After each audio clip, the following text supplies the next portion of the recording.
Labadiena, esu OST klinikos gydytoja dermatovenerologė trichologė Gabija Rudzikaitė. Stresas arba liga gali priversti plaukus pereiti į vadinamąją poilsio fazę. Tačiau tikėtina, kad tas procesas yra laikinas ir kelių mėnesių bėgyje plaukų būklė atsistatys.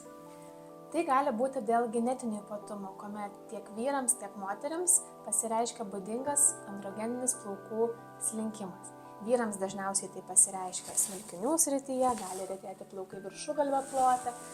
Tam tikrom moteriams taip pat gali pasireikšti plaukų retėjimas centrinėje galvos dalyje. Taip, jei pastebėjote, kad plaukai pradėjo slinkti, nedelskite ir kreipkitės į gydytoją dermatovenerologą trichologą, nes didžiąją dalimi atveju laiku nustačius diagnozę ir pritaikius gydymą galime ne tik sustabdyti plaukų slinkimą, bet ir paskatinti jų ataugimą.